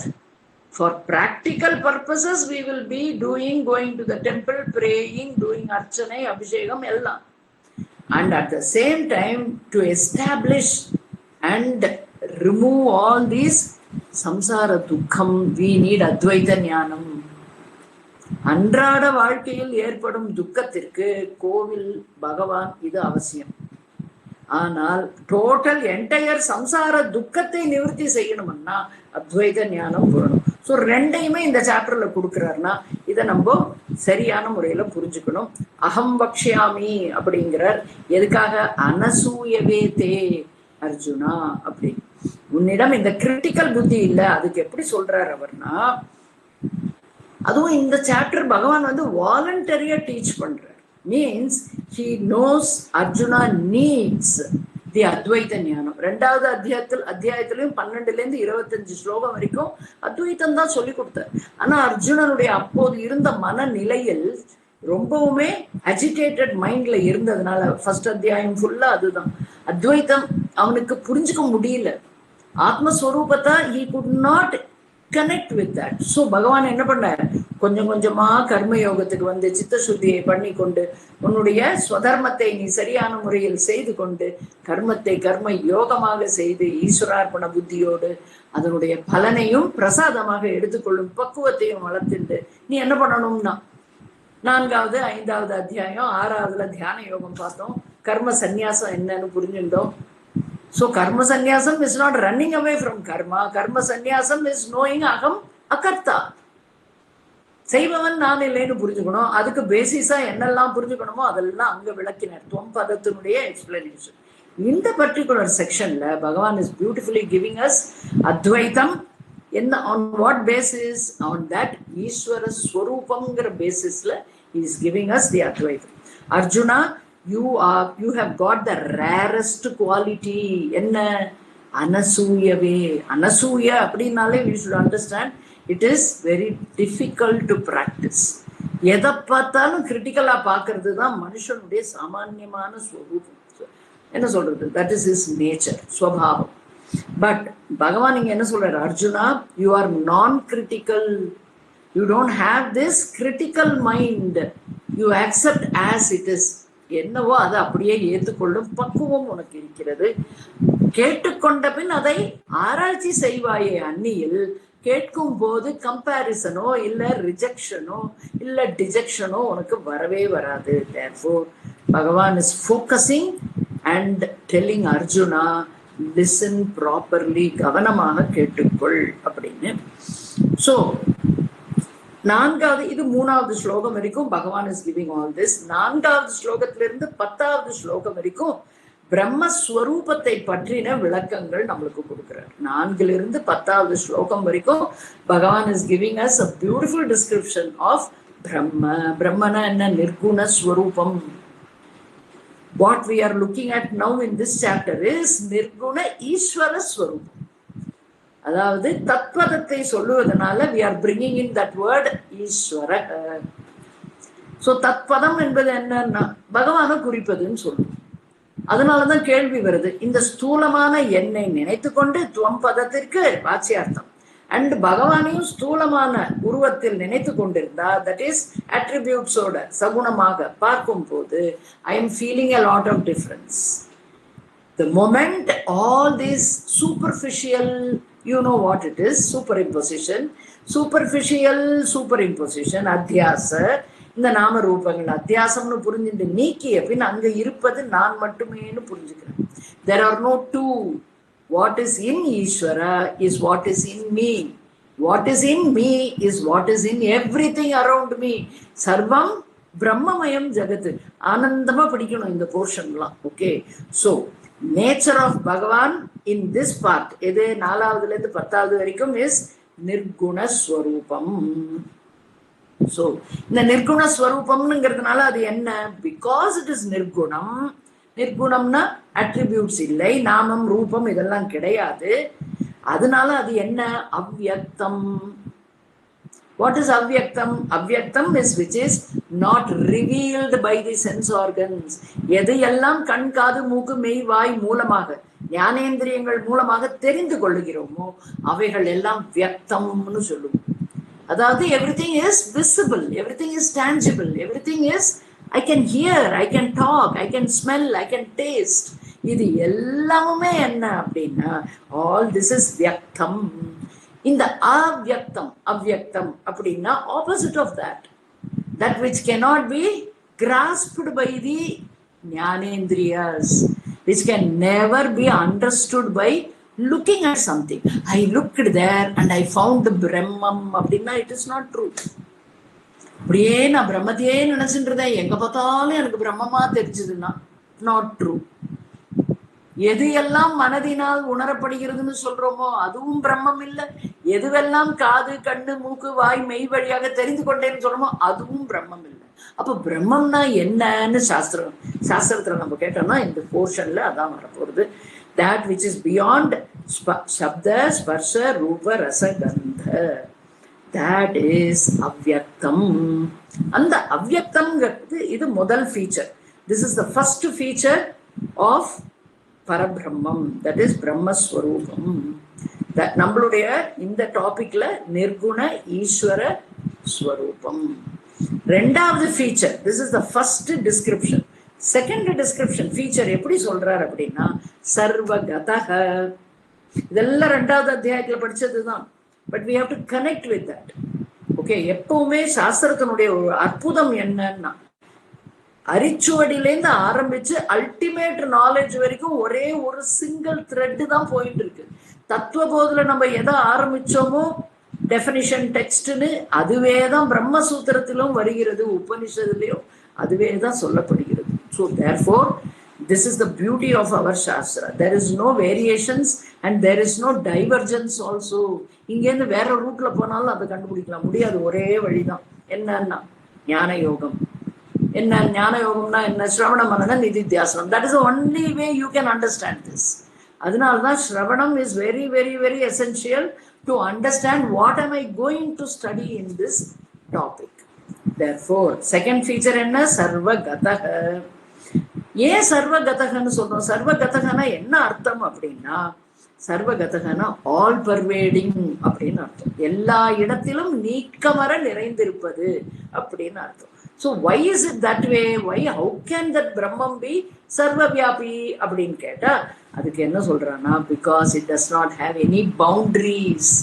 Boundaries யாருக்கு வரும்? எங்கெல்லாம் ரூபம் இருக்கோ அங்க பவுண்டரிஸ் இருக்கும். இந்த உருவத்துக்கு இதுதான் பவுண்டரி, தலையில இருந்து கால் வரைக்கும் ஒரு லைனை போட்டா இது தெரிஞ்சிடும் இதனுடைய ரூபம் என்னன்னு. ஆனா பிரம்மத்துக்கு என்ன பண்ண முடியாது? ரூபத்தை நம்மால் கிரியேட் கூட பண்ண முடியாது. we don't even have a clue what is that Brahma Tattvam. So this is the second feature, sarvagataha. First feature enna? Avyaktam. Second feature sarvagataha. Moonavathu feature described by Bhagavan is jagat adhishtanam. Jagat adhishtanam. What is a jagat adhishtanam? Na? The nature of Ishvara is actually நம்மளுக்கு தெரியும் என்ன. what is the nature of Brahman? Nature of Brahman is also only for our understanding. Brahman cannot have any nature. Okay, because we are still thinking there is something called Brahman which I must understand. The moment I understand, there cannot be something different called Brahman because I myself am Brahman. So nature of Ishvara is consciousness Swarupam. Ishvara Swarupam. ஏன்னா நம்ம படிக்கிறது இப்போ நிர்குண ஈஸ்வர ஸ்வரூபம். நிர்குண ஈஸ்வர ஸ்வரூபம் என்னன்னா சித் ஸ்வரூபம் சின்மய. சித் ஸ்வரூபம்னா என்னன்னா consciousness principle. Then what about ஜகத்? ஏன்னா ஜகத் அதிஷ்டானம்னு சொல்லியிருக்காங்க. ஸோ இந்த ஜகத்துங்கிறது என்னன்னா இட் இஸ் மெட்டீரியல். நேச்சர் என்ன?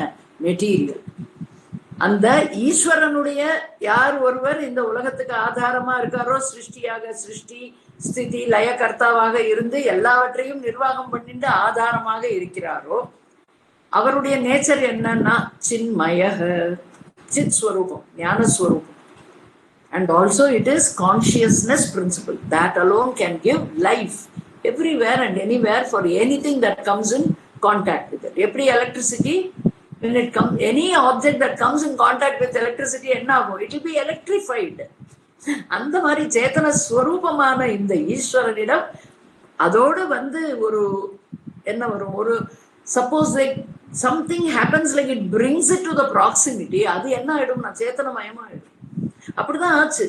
சிதாபாசாங்கிறது அந்த புத்தியில் பட்ட பிரதிபிம்பமாக இருந்தாலும் என்ன ஆச்சு? அது ஒரிஜினலுடைய பிரதிபிம்பம்னு இல்லாமல் அந்த புத்தியையே அது என்ன பண்ணிது? It made it சேத்தனாமயம்.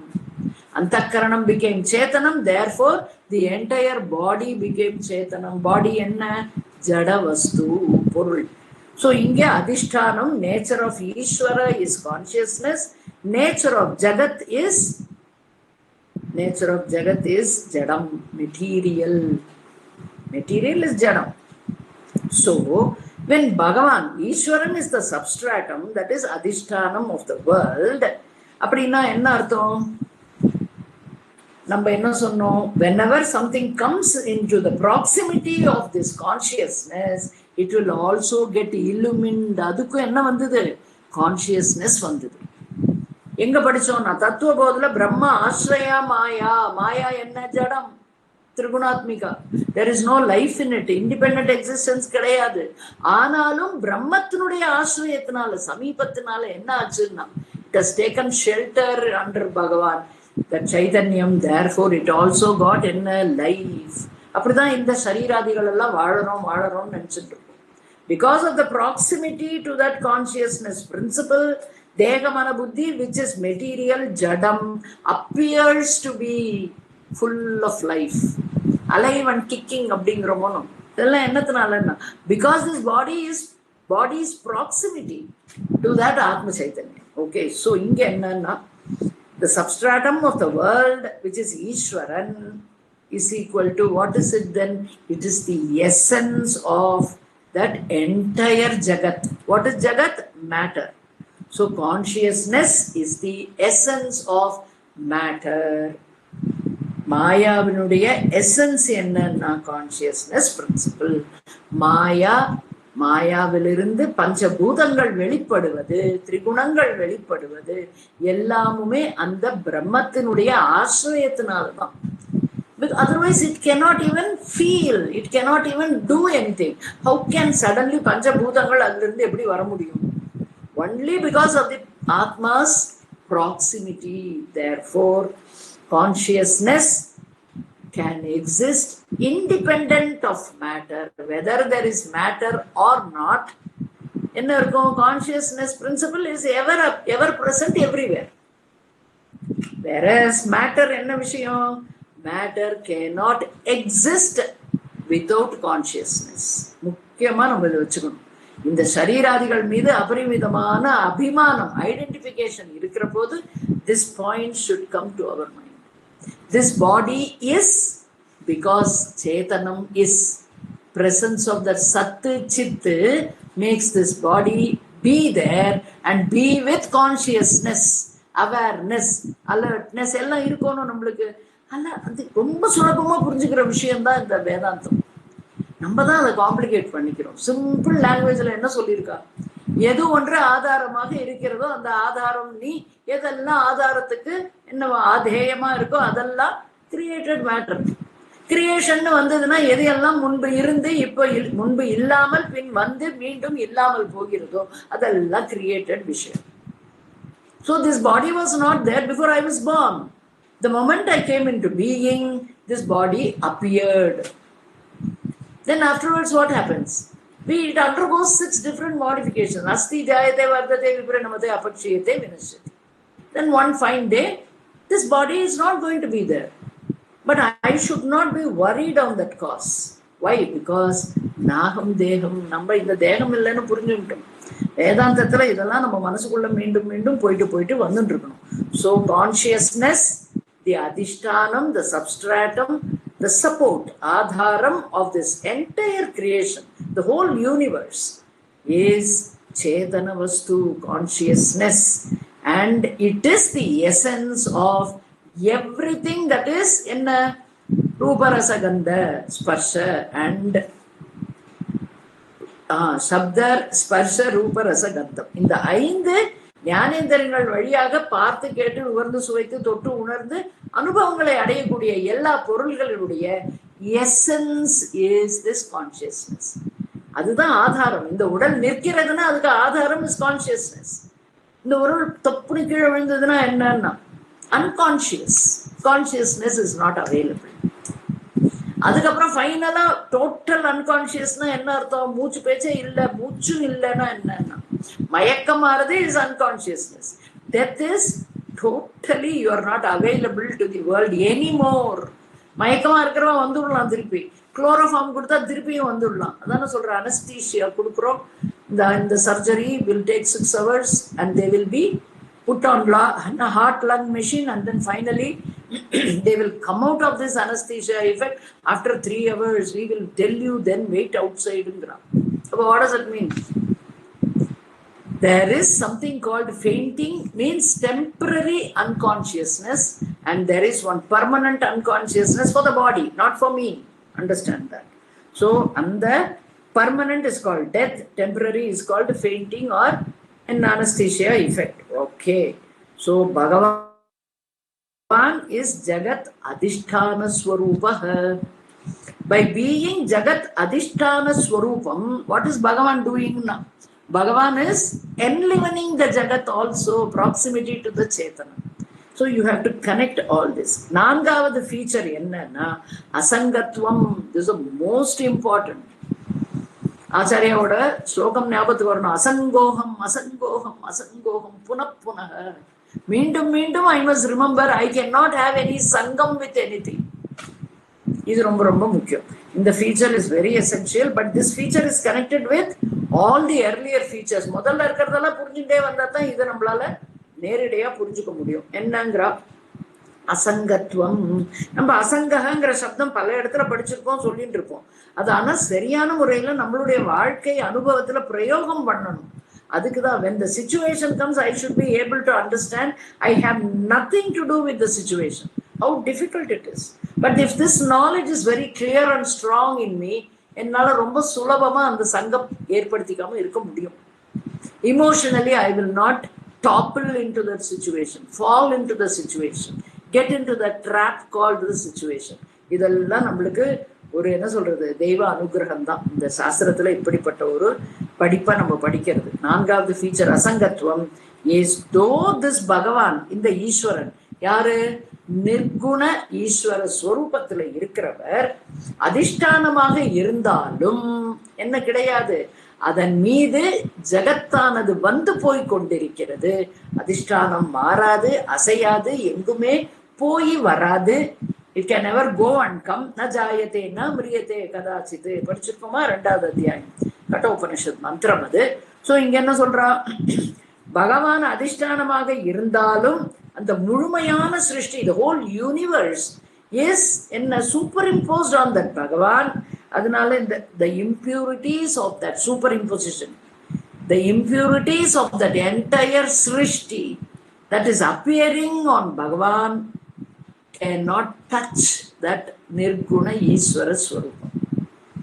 ஓகே, தமிழ்ல என்ன சொல்லுவா, ஒரு நேம் இருக்கு தமிழ்ல பகவானுக்கு. என்னன்னா மாசு இல்லா மணி, மாசிலா மணி.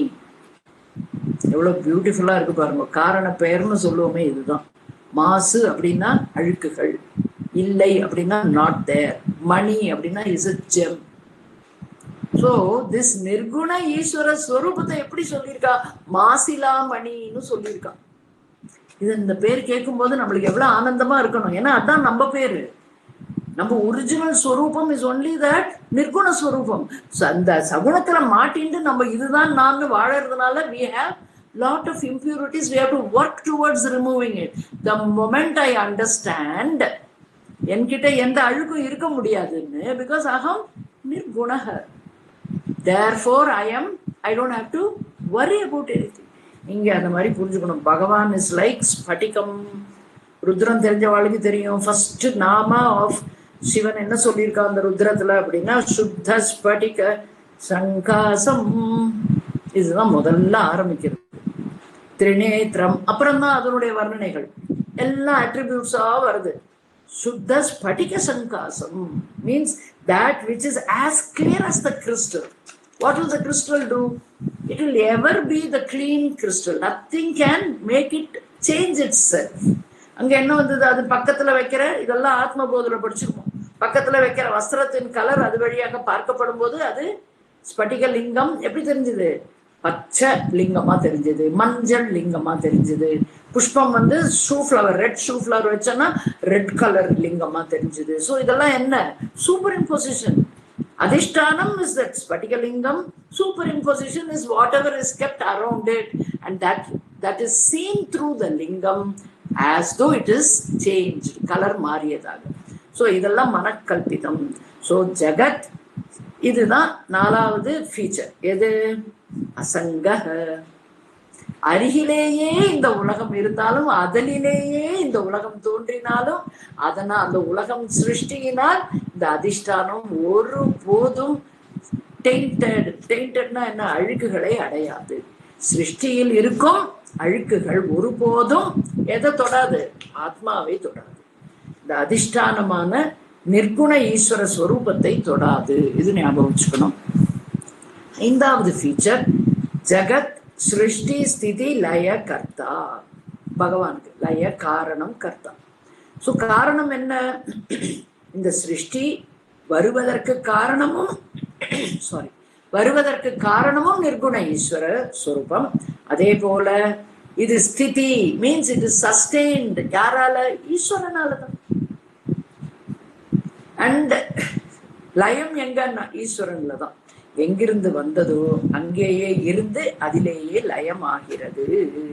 So the whole creation arises in that nirguna Ishvara, and it is there, sustained by that, and it is resolved in that only. So fundamental source or cause of this entire Srishti Sthiti Layam is Bhagavan himself. 10வது ஸ்லோகத்துல இந்த மாதிரி சொல்லி he is concluding the description of ஈஸ்வர நிர்குண ஈஸ்வர ஸ்வரூபம். நிர்குண ஈஸ்வர ஸ்வரூபம் which is equal to Brahma, not Brahma, okay? It is Hrasva, not Dirgha. Means short vowel, not long vowel. So ஈஸ்வர நிர்குணமான ஈஸ்வர ஸ்வரூபத்தை இப்படியாக சொல்லி கன்க்ளூட் பண்றா. என்னன்னு? ஈஸ்வரஹ is akarta abhokta. Means what? akarta abhokta. யாரு கர்த்தா போக்தா? that individuality alone. எங்க படிச்சோம்? தத்துவபோதல. அகங்காரத்தினுடைய டெஃபினிஷன் என்னன்னா கர்த்திருவ போக்திருத்துவம். இது இருந்ததுன்னா அதுக்கு பேரு அகங்காரம், இண்டிவிஜுவாலிட்டி. ஓகே. சோ இங்க என்னன்னா அகர்த்தா அபோக்தா அப்படின்னா என்ன? அகங்காரத்துக்கும் இந்த அகம் என்ற உணர்வுக்கும் சம்பந்தம் கிடையாது, சங்கம் கிடையாது. தே ஆர் நாட், என்ன சொல்றது, this will never be put there as அகம். அகங்கார இஸ் கர்த்தா போக்தா, ஆத்ம சைதன்யம் இஸ் அகர்த்தா அபோக்தா. ஆனா ரெண்டும் எங்க இருக்கு? ஒரே லோக்கஸ்ல இருக்கிறது. இதெல்லாம் முன்னாடி படிச்ச பாடம். 11வது ஸ்லோகத்துல ஒரு எக்ஸலன்ட் டாபிக்க பகவான் இன்ட்ரோடியூஸ் பண்றார். என்னன்னா சம்சார காரணம். சம்சாரம்னா என்ன? பலவிதமான அனுபவங்கள் தான் சம்சாரம். ஆனா மேக்சிமம் நம்ம என்ன பாக்குறோம்னா problems. There are so many changes happening and we are finding it very difficult to cope up with those changes. அதனால என்ன ஆச்சுன்னா ப்ராப்ளமா ஆயிடுது. ஸோ லைஃப் என்னன்னு கேட்டா ஒரே ப்ராப்ளம் சார் அப்படின்னு தான் எல்லாரும் சொல்றோம். ஸோ கிருஷ்ணா சேஸ் எதனால இந்த ப்ராப்ளம் வருதுன்னு சொல்றேன். 11வது ஸ்லோகம் mark this because it's very very essential for a சம்சாரி கிரகஸ்தா to understand clearly. So that எதனால ப்ராப்ளம் வருதுன்னு தெரிஞ்சுட்டோம்னா அதை எலிமினேட் பண்ணினோம்னா we are out of problem. அவ்வளவுதான். we need that. ஓகே, படிக்கிறவளுக்கு அது கண்டிப்பா வேணும். So why do we have problems கேட்டதுக்கு பகவான் சொல்ற, நாங்க இவ்வளவு பக்தி பண்றோம், கோவிலுக்கு கைங்கரியம் பண்றோம், கும்பாபிஷேகத்துக்கு டொனேஷன் கொடுக்குறோம், மாசம் ஒரு வாட்டி கோவில்ல போய் பகவானுக்கு அபிஷேக அர்ச்சனை அலங்காரத்துக்கு எல்லாம் வாங்கி கொடுக்குறோம். ஆனாலும் ஏன் எங்களுக்கு ப்ராப்ளம் இருக்கு? பகவான்கிட்ட நான் லிஸ்டா கொடுக்குறேன், எனக்கு இந்த கஷ்டம் அந்த கஷ்டம், அதை சரி பண்ணு இது சரி பண்ணுன்னு எல்லாத்தையும் பொறுமையா கேட்டுட்டு இருக்காரு. எனக்கு பெரியவா சொல்லி கொடுத்துருக்கான், பகவான்கிட்ட கொண்டு விடு, அவர் பார்த்துப்பாரு எல்லாத்தையும். எனக்கு என்னவோ அப்படி நடக்கிறது இல்லையே வாழ்க்கையில, எப்ப பாரு ப்ராப்ளமா இருக்கு அப்படின்னு யாராவது சொன்னா Bhagavan is giving them an answer. என்னன்னா first where the problem generates, எங்கிருந்து ப்ராப்ளம் வருகிறது அப்படின்னு கேட்டா நம்மளுடைய எக்ஸ்பெக்டேஷன். ஒரு எந்த மாதிரி expectation? Impermanent objects of the வேர்ல்டுல இருந்து ஐ எம் என்ன பாக்குறாங்கன்னா பர்மனன்ட் விஷயம் பார்க்கிறேன். I am expecting permanence in the impermanent creation. Impermanent creation எது? வெளியில எங்கேயோ பார்க்க கூடாது, இந்த தேகம். இந்த தேகத்துல நான் என்ன எதிர்பார்க்கிறேன்? This should always be healthy and happy. ஏன் முடியல? ஷட் விகாரவத்து. ஸோ இதெல்லாம் நம்ம மனசுல ஓடிண்டே இருந்தா தான் நம்மளுக்கு we will have clarity. So keep this. First, we expect permanence from the impermanent. Therefore, we face problems. Because this can never be avikari. It is vikari. It will change. It will modify. There will be a lot of ups and downs happening in the body eventually due to the prarabdha karma. So you cannot do anything. Even Bhagavan cannot do anything once he has given the karma phalan. அதையும் கீதையில தான் சொல்லியிருக்கார். அடுத்தது ரெண்டாவது point என்னன்னா for this question என்ன, why do we have problems? First point, we are expecting permanence in the impermanent விஷயாஸ், பொருள்கள். அதே போல ரெண்டாவது பாயிண்ட் என்னன்னா, we expect security from the ever insecure. From the ever insecure. What is ever insecure na enna artham? Security na enna artham na? This is dependency. I depend upon, I hold on to something by which does not have its own support system. அங்கேயே என்ன இருக்குன்னா, it is seeking support from something else. உலக விஷயங்கள்னா என்ன? All Maya காரியம். What is Maya? Brahma Ashraya. It is dependent upon Brahman for anything and everything.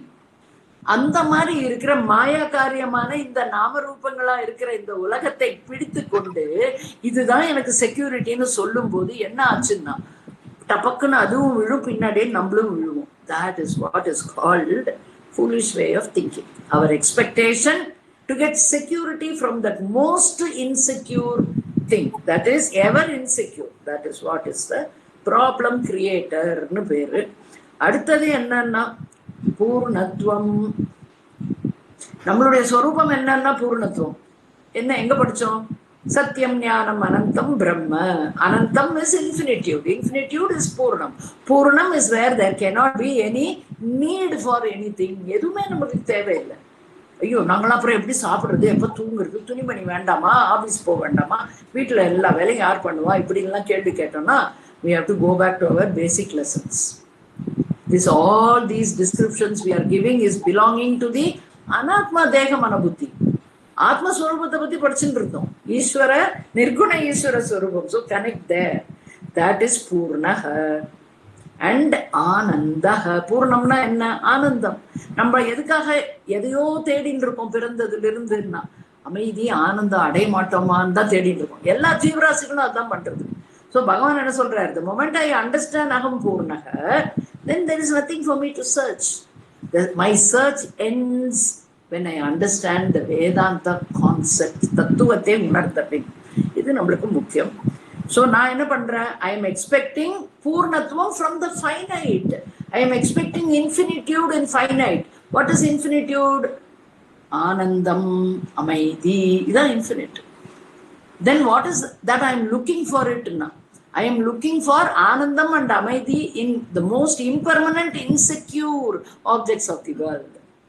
Thereby I fail miserably and I become very, very disappointed, dejected, depressed. Adukku per enna problem. So this is the source of problem. So he says, confused people are moodhaha. 11வது ஸ்லோகத்துல அந்த சப்தம் வருது. இதுக்கு முன்னாடி எங்கேயாவது கேட்டிருக்கோமான்னா நிச்சயமா கேட்டிருக்கோம். பஜகோவிந்தம் முதல் பாடல்ல ஆச்சாரியா சங்கராச்சாரியா நம்மள அப்படிதான் கூப்பிடுறார். ஏன் மூடமத்தே அப்படின்னு கூப்பிடுறார். மூடமத்தேனா the one who is not using the ability of discrimination. இங்கேயும் மூடாஹா யாரு? The people who are confused. What is the confusion?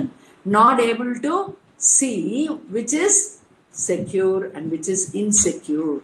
Not able to see which is purnaha and which is apurnam. That is the discrimination ability upayogapadutama irukonu artham.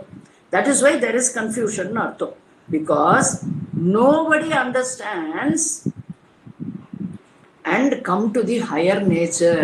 இன்னி வரைக்கும் நம்ம என்ன பண்ணிட்டு இருக்கோம்னா சகுண ஈஸ்வர prayers, சகுண ஈஸ்வர தியானம், சகுண ஈஸ்வர கோவிலுக்கு போறது வர்றது, வீட்டுல பூஜை பண்றது, இதுல எல்லாம் தான் ஈடுபடுறோம். யாருக்கு ஹையர் நேச்சர் ஆஃப் ஈஸ்வரா கேள்வி வந்ததுன்னு கேட்டார் பகவான். வேதாந்தத்துக்கு வந்தோம்னா we should be able to look at it from the Vedantic angle. Okay, So it is not belittling Ishvara Dhyanam, belittling your pujas. அதெல்லாம் தேவை. ஆனா அது மட்டுமே அல்ல உன்னுடைய presence as a human being in this world. You have got a higher purpose to know the higher nature of that Ishvara. The lower Apara Prakriti is the Nama Rupa Saguna Ishwaran. Para Prakriti is the higher nature of the Nirguna Ishvara Swarupa. So இது கான்ஸ்டண்டா நம்ம மனசுல இருக்கணும்ங்கிறது பகவானுடைய ஒரு என்ன சொல்றது ஒரு ஆசை. He loves all of us so much. Out of compassion, he is wanting every one of us to come to the understanding and search for that knowledge. Nirguna Ishvara Swarupam. So we are holding on to the lower nature, the finite Saguna Ishvara Swarupam, Rupam, and we have to look for, which is perishable in nature, okay? But we have to look for the higher Para Prakriti, that is Nirguna Ishvara Swarupam. Bhagavan solrar, don't hold on to the changing, fluctuating situation, fluctuating people, fluctuating mind, fluctuating intellect, fluctuating body, changing constantly. Don't hold on to them as though they are your permanent Vishayas. They are the most impermanent. யாராவது சொல்ல முடியுமா? பேசிட்டே இருக்கிட்ட டொக்குன்னு தலை சாஞ்சதுன்னா போனது தானே அப்படிங்கிறது சாஸ்திரம். Therefore, please understand, நான் சொன்னதை சரியான முறையில் புரிந்து கொள்ளவும் அப்படிங்கிறார் பகவான். And don't hold on to the, இது பாருங்க எவ்வளவு ஸ்ட்ராங்கா இருக்கு, don't hold on to the dying, decaying, changing objects, people, body, situations, etc. We have another 5 minutes, okay? If அதன் மீது நீ சார்ந்து நிற்பாயே ஆனால், எதன் மீது? The dying, decaying, changing objects or people or situations or relationship, எது வேணா எடுத்துக்கோங்க, or this body, இதையே நம்ம சார்ந்து இருந்தோம்னா, டிபெண்டா இருந்தோம்னா, leaning on them, what will happen now? You will suffer. If you want to get rid of the suffering, understand who you are. For that, you need to understand what is essentially there in everything. The essence of everything. அதுதான் samsara is caused by this leaning on something. Support எடுத்துக்கிறோம். எதுக்கு support? எதுக்கே support இருந்தா தான் இருக்குமோ அதனிடம் நம்ம support எடுத்துக்கிறோம். That is where the problems crop up. And நம்ம என்ன சொல்றோம்? I am ever suffering. What are you holding on to? Bhagavan is asking, finite perishable புடிச்சிட்டு நான் சஃபரிங்னா என்ன பண்ணுவேன்? சஃபர் தான் பண்ணுவோம். So this is samsara karanam. This holding on to that most feeble, insecure, uncertain, unstable, impermanent Vishayas, body, mind, sense, ellame adhan. Everything is impermanent. Anything that has got Nama Rupa is impermanent, and you are holding on to that impermanent. And what are you doing? Going through the samsara. Samsara is holding on to this most impermanent, unstable, and non-independent. Means dependent. Idhala nee dependent irundhenna, you will have samsara dukkham. That is samsara karanam. Appdin solli, people who do not understand the param bhavam அப்படின்னா மகேஸ்வரம் அதுவும் வந்திருக்கு அதுல. So மகேஸ்வரம்னா என்ன? Highest lord, highest பகவான். What is that? மகேஸ்வரன், மகா ஈஸ்வரன் அவர்.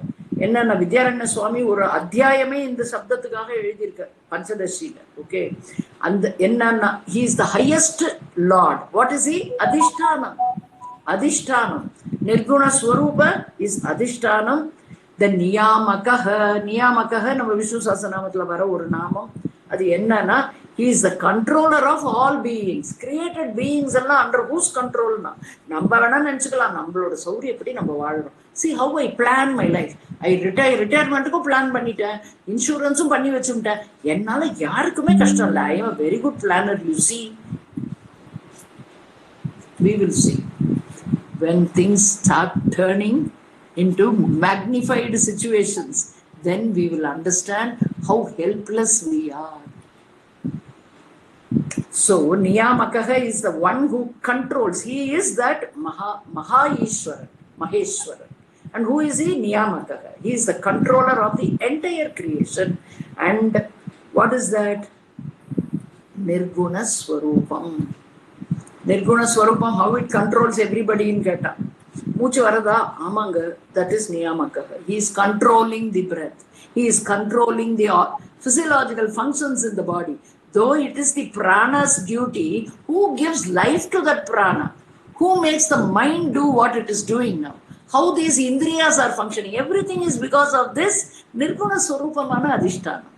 So therefore, இந்த பரம் பிரம்மத்தை பத்தி நிர்குண ஸ்வரூபத்தை பத்தி தெரிஞ்சுக்கலைன்னா பரா பிரகிருதி அஜ்ஞானம் ஏவ சம்சாரஸ்ய காரணம்.